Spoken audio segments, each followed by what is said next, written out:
I'd like to welcome everyone to our first in a series of webinars that we'll be hosting over the next month, or hopefully not more than 2 months, as a way of maintaining good communication as our client's champion. For those of you who may not be completely aware of our purpose, we really like to stand out as courageous and loyal champions for clients and their family. And as part of being a champion of their wealth also means we need to be a champion of their health. And it's for that reason that I'm very blessed today to be joined with Dr. Bryn Hyndman. A little bit of background in the interest of full disclosure. About a year ago, we were on a quest to look for a health concierge that could practice digital medicine in a way with clients that supplemented their overall team. And through that process of interviewing about 5 or 6 different functional medicine specialists and different teams in the city, we arrived at Dr. Bryn Hyndman. And I was so impressed by that process and the level of shared vision and values that we have on how we support families that she's now supporting our home team. And for those of you who may not be aware, I have a child who is on the spectrum and is a great teacher for me and my family. So I'm very grateful to have Dr. Bryn to support us as our health concierge. So with that in mind, I'd like to turn over to Dr. Bryn. Really our goal today and our framework for the conversation is, I know there's a lot of noise. I know there's a lot of things going on with COVID. It's overwhelming. It's unprecedented in terms of the impact of our daily lives, financial markets, but really health. So we really wanted to take an opportunity to focus really on the 4 pillars of health today. And over to Dr. Bryn. Okay, thank you for the kind introduction, Frank. It's a pleasure to be here, and I'm excited about sharing some lifestyle tips that we can incorporate with this new way of living at home and functioning and working at home. But first, I'd just like to speak to the fact of how grateful my husband and I are to be a client of the Danielson Group. As Frank mentioned, he came to me as a client last fall, and the tables turned this year when urgently my husband and I, we wanted to find someone who was connected with our values and understood who we were and what we wanted for our lives. So it's been a very pleasant and fun and curious journey for my husband and I working with the Danielson Group. And the overlap, and I think in what Frank and I do and Frank's team, is we really seek to understand who we're working with. And that's because people can have really big emotions around their health and also around their money. And I think all of us have felt that in some place. And I think, let's face it, competence and trust are non-negotiable. Those are just areas that, when we go to sleep at night, we want to feel well cared for and taken care of. So that's the overlap of why I'm here and doing this with Frank, is that I know that Frank wants to nurture you and your health and support you. And that's also my goal. And the whole Danielson Group as well. Yes. Because really we'd like to stand up for clients as their champion. So I know each and every member of our team. So thank you for the kind comments with respect to ours.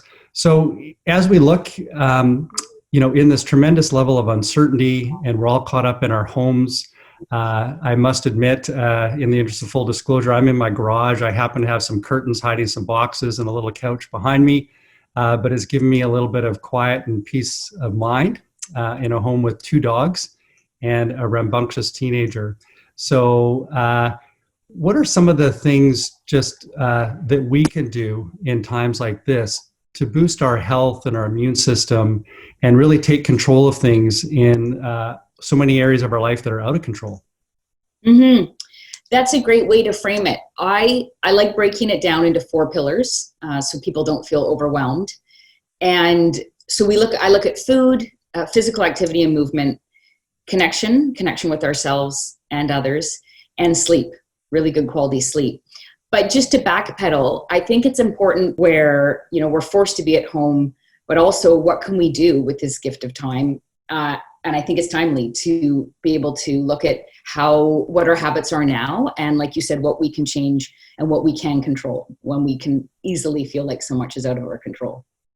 Absolutely. And I know just one of your fourth points there hit me. And I know that's one of the main things that I'm focusing on and lots of people are focusing on. And that's how to get better quality of sleep. And especially in this times of high stress and anxiety. So what are some practical ways that, families can support their sleep? Mm-hmm. Well, that's a great question because I agree. It's one of the top reasons that people come into my office to talk with sleep. So first of all, some basic lifestyle things. We are allowed to be outside an hour a day, safely distanced. Yes. And that is really important. We get melatonin. It regulates our stress levels and our stress hormones by being able to go outside. It doesn't matter if it's not a sunny day, even though those are happening more, which is really nice. And we're getting 3 more minutes of daylight now, heading into spring. So do take yourself outside, even if it's on your deck, or something like gardening. Anything that takes you outside can help your, what we call your circadian rhythm, so that at night your stress hormones go down and your brain and your body feels like it's time to go to sleep. Besides the standard things like, minimizing caffeine, minimizing alcohol, not eating a huge meal at dinner or before bed, often people will tell me they wake up and their mind is going, or they can't fall asleep because their mind is going. That's 3 a.m. or 4 a.m. And your mind is like ready to go. It and is. on things. Okay. So what I like to focus on more than supplements can be helpful, but is understanding how you can address your mind before 3 a.m. in whatever that way that is for you. Whether you're working on it, it could be positive and excitement, you're working on a project, or there's worries or fears. So for some people, that's meditation, and that can be an intimidating word. It simply just means having space and quiet time to be aware of how you're feeling.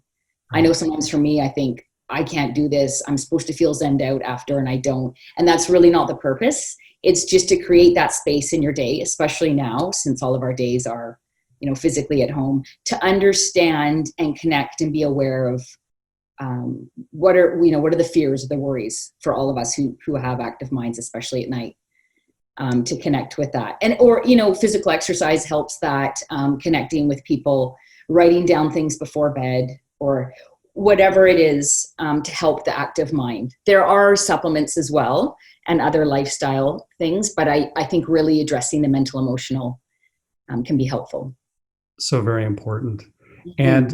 And with respect to some of these conversations that we're having here, we thought as a part of the post follow-up, we would have sort of a go-to kit on some practical solutions in more specific terms, and not to hear us conversation going for 30, 40, 50 minutes all over the place. So in addition to sleep, what are some other really important ways that we can boost our immune system and support ourselves? Yeah, I like to go to the basic, which is food and nutrition. So food is medicine, what we eat. The generic we hear all the time, eat your vegetables, eat lots of vegetables. Well, most Canadians don't even get enough fiber in regular times.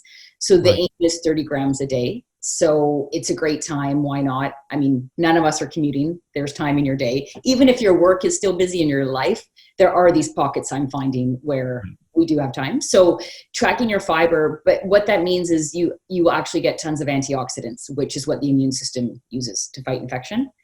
And the fiber feeds your microbiome. I'm sure you've heard this is now new, emerging, exploding science, that our immune system, 70% of it is in our gut, related to our microbiome. So the more well-fed our microbiome is with healthy, fresh, plant-based foods and minimizing processed and pre-made and packaged foods, that actually boosts our immune system.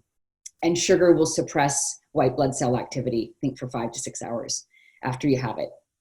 So yes, I see that in my son, and I try and remind him, and it doesn't work. Yeah, Every day. it's likewise, it's an ongoing journey. So if we look at those are some things that help our immune system, right, and help our microbiome. Absolutely. What are some core foods or things that really destroy the microbiome? Well, the easiest way to put it is sugar and starch. And often sugar can be obvious, like, okay, this is a dessert, this is a cookie, but in anything you buy prepackaged or pre-processed, I tell people read the labels, read the ingredients before the nutritional content, because who cares how much protein you're getting, if it's got more than 5 ingredients, if it's a biochemistry experiment, if you can't understand the words. Right. And they're listed in order of volume of what's in the food. So I remember picking up a muffin at Safeway and the first ingredient was sugar. So flour is not even making it. Wow. So that will tell you that the majority of the food you're holding that was made in some kitchen or some factory, that's what's in it. So and sugar and flour break down on the glycemic very high anyhow. That's right. Any starch and anything refined. So to prioritize, well, we do have time for meal prep, or outsource it and just invest in really high quality prepared meals or foods that you're bringing into your home. So that's one of the things that I think I'd like to have in the takeaway package. What are some of the go-to supplements that you find would really help support and boost our immune systems?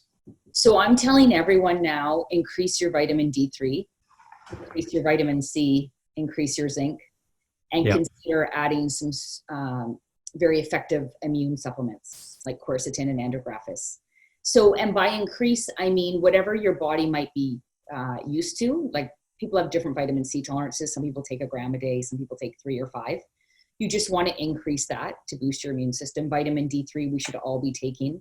We know that because of where we live, most people are deficient. Summer's not enough, even in Canada or Vancouver. And it's orally absorbed and takes about 3 months to bump up into ranges that really help the immune system. Zinc is really good for preventing viral and bacterial infections, or preventing intensity of them. You sort of mentioned there that it could take up to 3 months to boost your vitamin D. So what are some practical things we can do to get quicker results around supplementation? How does that even work? No, so it is still, I mean, we have evolved to be outdoors. We best absorb vitamin D through actually our eyeballs and our abdomen. So going outside, you will still get vitamin D in the sun. Your body synthesizes it into a chemical form. So still do go outside, and it depends kind of what your reserves are. For people who haven't had vitamin D for a while or who forget to take it, I do make a dosing initially to get their levels up. People who take it quite consistently shouldn't have that problem. Okay, great. Now, I know one of the other areas that you touched on, and you talked about movement and the importance of movement, and you referred to that with respect to sleep. But how else is movement really helpful for the immune system and health? So that's a great question. We do know that physical activity and exercise, it does boost immune cell function. It stimulates our body to be able to mobilize. We call it mobilizing an immune response, where it's like an army. All the cells get together and say there's work to do. So in essence, it does boost our immune system. It manages stress, and there's some theories that it's because we're managing the stress hormones that's how it helps our immune system. Right. Cortisol is a big stress hormone that gets a lot of coverage. So it helps modulate cortisol levels. And yeah, again, for the mental emotional, I think for us to be able to get out of our mind and get into our body. People have a movement practice they like, or just a good workout and then with endorphins, getting a feel good surge in a healthy way. In terms of how vigorous that exercise is, does it really matter? So if I'm going for a walk with the dogs for 20 or 30 minutes a day, does that qualify as exercise, or does it have to be me on my rower doing all my other exercises? So that's a great question. There's studies showing that sitting is the new smoking. So sitting all day can be as hazardous for your health, for risk of chronic disease as smoking. So there's 2 areas here. There's basic movement that we still want to incorporate in our day. If people are used to commuting, that might take down walking. So it's tracking those small things like the 20, 30-minute walk with the dog, doing some house chores, anything that gets your heart rate up. The vigorous activity, it can be short but intense bursts are shown to be the most effective. So this kind of HIIT training, like 3-minute intervals, or like a 20-minute workout where there's small chunks where you get your heart rate as high as you can, medically supervised, cleared if you have medical conditions, all that kind of stuff. But it's kind of like the work quote, work smarter, not harder. So instead of like an hour workout, it's shorter, but it might be a lot more intense, and you feel a little bit more pain. But the health benefits for reducing risk of chronic disease in your body are more significant. Now, in terms of the practicality, we're all at home here. Yes. Have you sort of seen a number of solutions around virtual workouts? Like there's these contraptions like TRXs that you can string to trees. People might already have some things at their home, or they will do some sort of boot camp or workout distance from a friend, or virtually. I know there's a lot of online classes that are happening and people are just getting creative to figure out a way to sweat.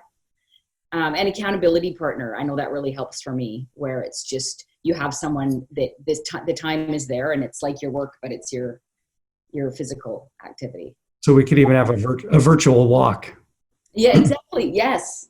And talk, and we can be doing sit-ups and other things, and some burpees out in the field there. Exactly.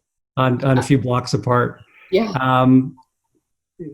One of the things that I'm finding, practically, most difficult and really struggling in this time is just maintaining that connection. But how important is connection, and what other ways can we find that in our lives in times like this? So I think we know neurobiologically now, as the brain scientists say, that we are wired for love and connection. So the way we've evolved as a species is we've always had to be connected with people or tribes. And I know now in leadership in these kind of modern times, we can all achieve more being part of a team and being together versus on our own. So I think it's really important to speak to that, to how we feel connected with our teams and our businesses and our work, and also at home with our families. And could this be a time when we actually become more socially connected than we have been before? Because we're physically distanced, but actually I've noticed the ability to connect with family over FaceTime, and cousins to see each other and family to see each other.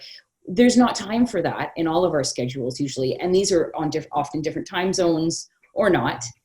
But it's remarkable what we can do with face-to-face with technology to make those meetings happen and those connections, and to have space where people are just hanging out instead of between the next thing. Two ways I like to think of it as to reach out to someone, just to keep reaching out, because we do have these gaps in our schedule in this time now, whether it's someone on your team in your business, to just have a connect about what's going on, what they're experiencing, and for people to share anything.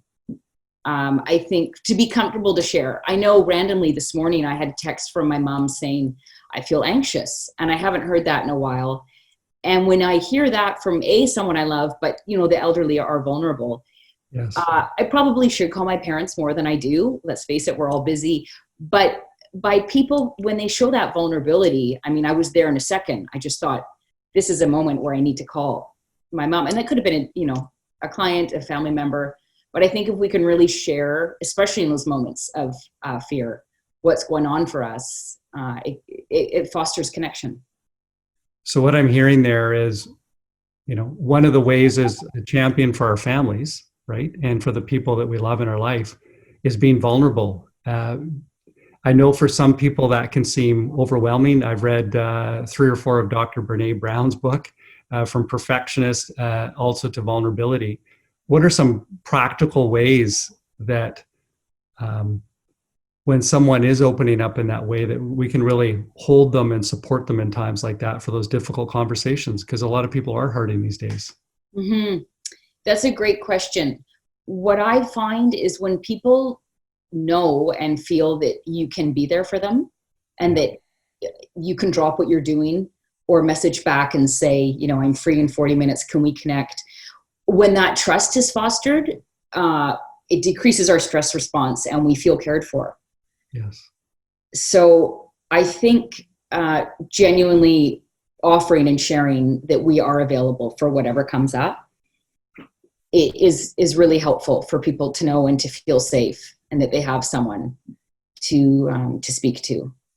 Because and this practice, as we're doing virtual, it can be as impactful as what we're used to traditionally, is in the flesh. But this is also the way our world's going, and these are our tools. And it's okay to be vulnerable, and it's okay to share with people, even if you're a man like myself. And I didn't get a lot of lessons from my father, but I found this absolutely empowering and at the same time humbling, to have those types of connections with people and to put myself out there in times when I am vulnerable. And it's been amazing to see what happens. Mm-hmm. Well, I can say when you do it professionally, as a client, it fosters that space for others in any of our realms. I think it's really, everyone wants to be heard and everyone wants to be seen. So that's what I call championing by leading the way. Right. You're able to inspire and encourage other people to do the same. And that's how we feel close. Absolutely. And I know that as we're, shifting and I know everybody's, very busy these days. And I'm very grateful for folks taking time out to watch us today and to listen to our first in this series of webinars. If you really wanted people to walk away, what are the top three things that you would say would be the most effective for folks today in this world of uncertainty that they can, in a practical way, implement and feel better supported and more healthy and boosting their immune system right away? The first thing I would say is to really go inward and look at your lifestyle and what you want to change and what you can change that will make you feel better.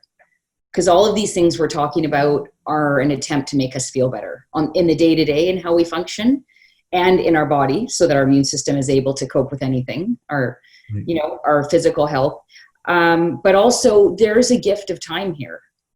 And Yes. Change in circumstances are not always easy, but if we can see change as an opportunity for growth and then innovation, there's so many things we can change in our own lifestyle. Like if people have back pain, I know some clients have they've been forced to try a different fitness routine, but their back pain's getting better. So, new meals, new ways to connect with family, really understanding your own needs, because the better you're able to take care of yourself, you'll actually be able to take care of others and serve others. And that's also how we feel connected and fulfilled. You could get into the best health of your life. There's no reason you can't by focusing on lifestyle. And so why not now? It's like the best time to double up. Right.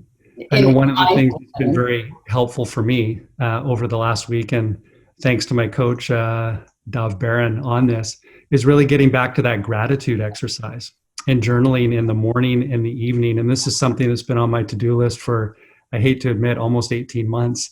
And I'm actually 5 days in a row for the first time. And it's been amazing. And part of that practice that he's having me apply is to do a different thing each time. So I can't go to the same thing. And it's been amazing how creative and how my mind shifts at that. Would that be a good example, or meditation? Yes, gratitude. I didn't speak to that earlier, but gratitude, there's now science and medical evidence in our journals saying this is how gratitude can help your patients, prevent chronic disease, manage chronic disease, blood pressure. All of these variables are being affected by something that we think of as simply appreciating all that we do have, not that what we might have lost. People and things. And I think that's a good segue into Vitamin L, a podcast I listen to. Vitamin L is love, and it's on the connection theme. Right.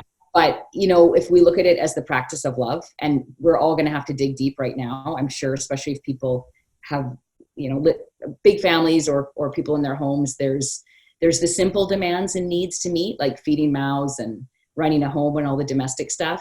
And then there's the demands that are deeper, where we need patience and we need compassion, and we can really practice love and give time and attention to those who need it, whether it's our spouse or children or everyone all at once, and embrace some chaos and know that there'll be more peace from that. So Vitamin L for connection. Vitamin L, very important. I'll add that to the 4 pillars. Yes. Yeah. I find another thing that's happening these days is, so I'm also a member of Koopman. I also have other health professionals that are kind of on the team.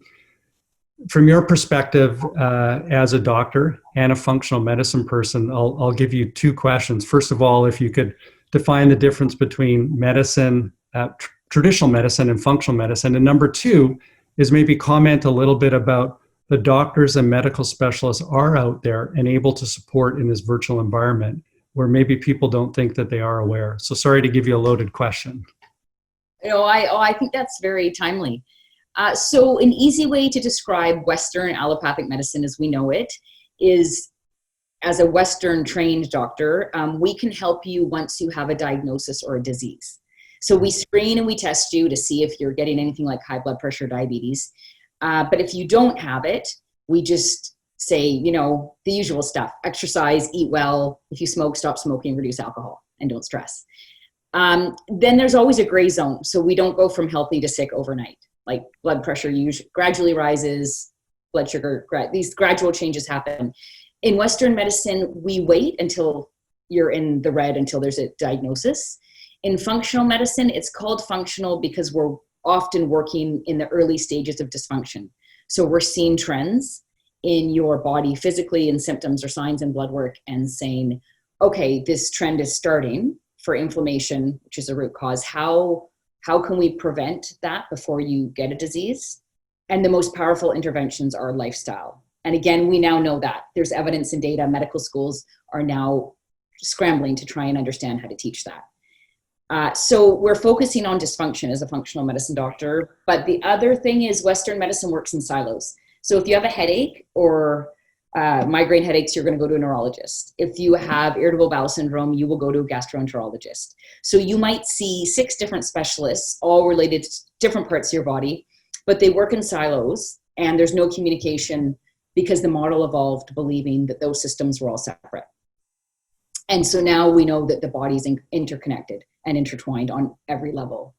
So a symptom in your stomach could be connected to your brain. Or example of that would be in depression, there can be inflammatory markers that worsen mood and depression, and that's related to gut health.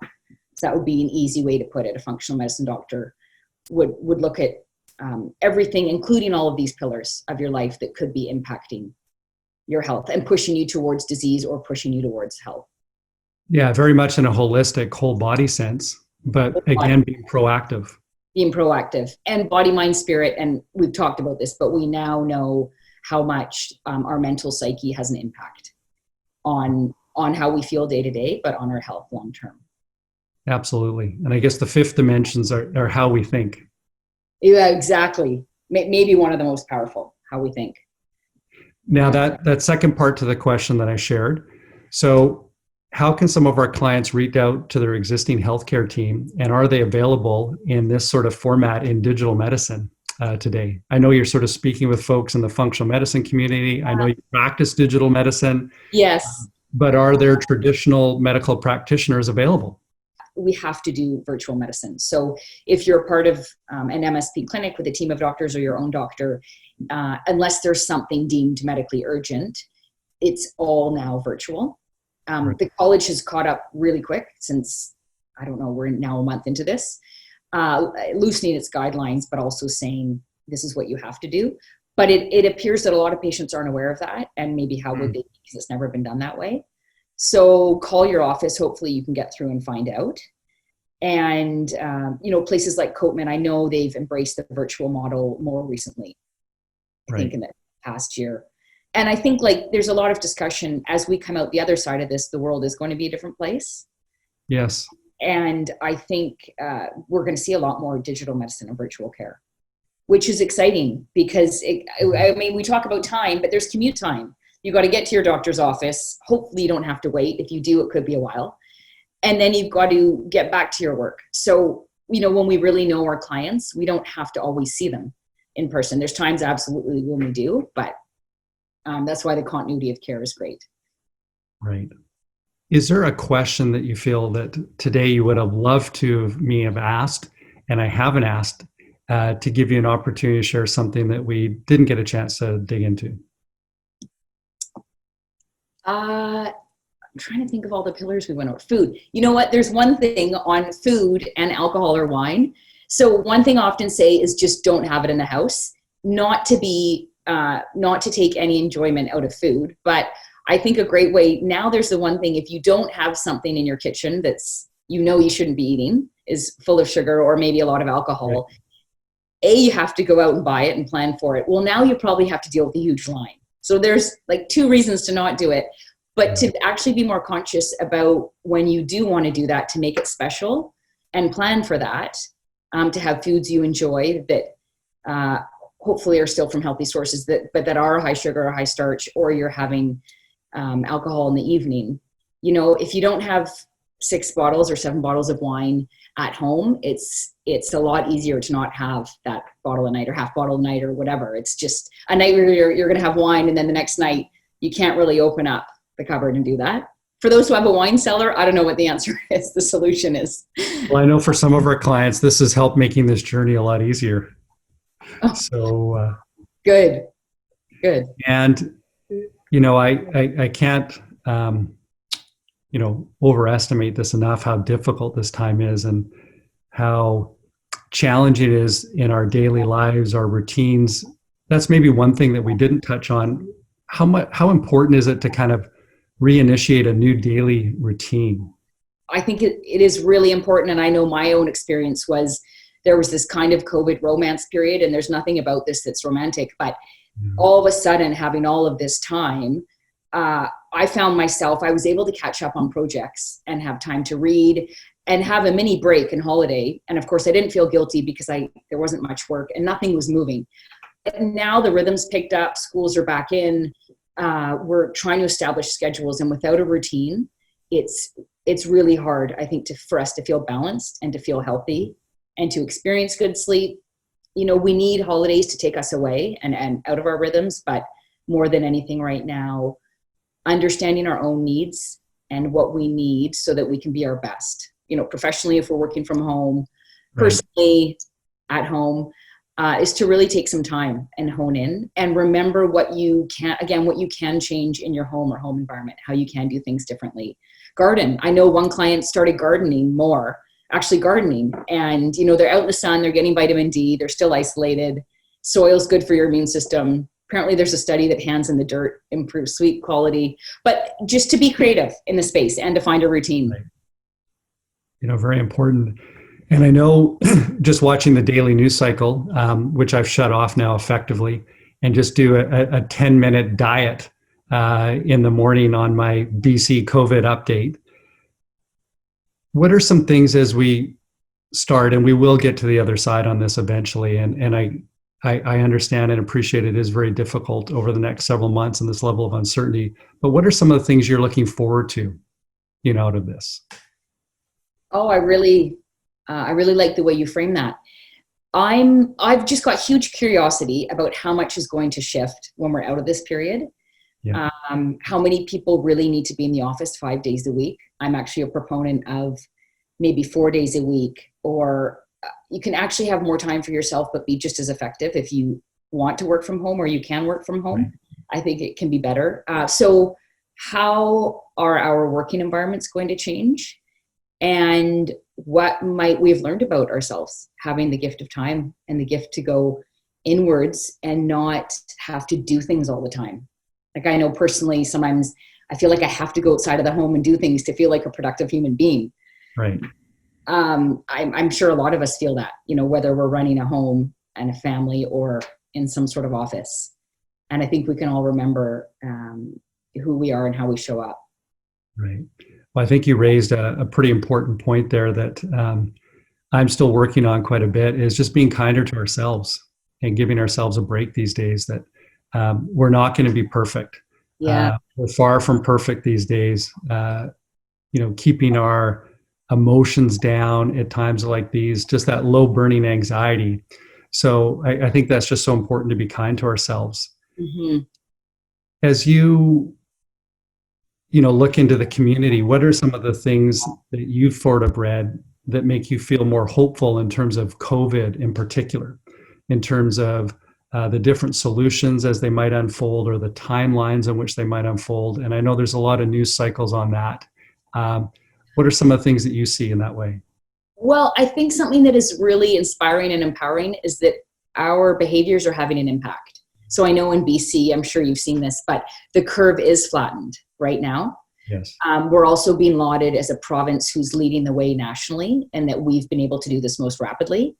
And I thought it was very humble. Our provincial health officer said, we don't exactly know why, but we know that distancing is having an impact. And what we can remember is that our actions every day, they impact how we feel. So that's, just for us one-on-one, but then in this kind of shared humanity for all of us, making some hard choices for the greater good, it really is having a difference. So even if we think, is this really a big deal? I'm staying at home and I'm following these rules. It is, we're all connected and there's this ripple effect. Well, I'd like to really thank you for your time today, for being a champion for our family and hopefully being a champion for our clients. I know one of the things that we did talk about that if any of our clients did want to reach out, that you said you'd make yourself available for a virtual call. Yes, me too. It could be a FaceTime if they've actually done their hair and their makeup, or if that's applicable or not, or it could be a call. So that is something that we'd love to take you up on if that's still an offer. Yes, absolutely. And thank you for having me. It's been a pleasure. Yeah, so I really want to thank you for your time today. Thank you for your insights and look forward to some of those care packages that we're going to put together over the next week or two to share with our clients. Great. Thank you, Dr. Bryn Hyndman, for your time today. Thanks so much, Frank. All right, take care.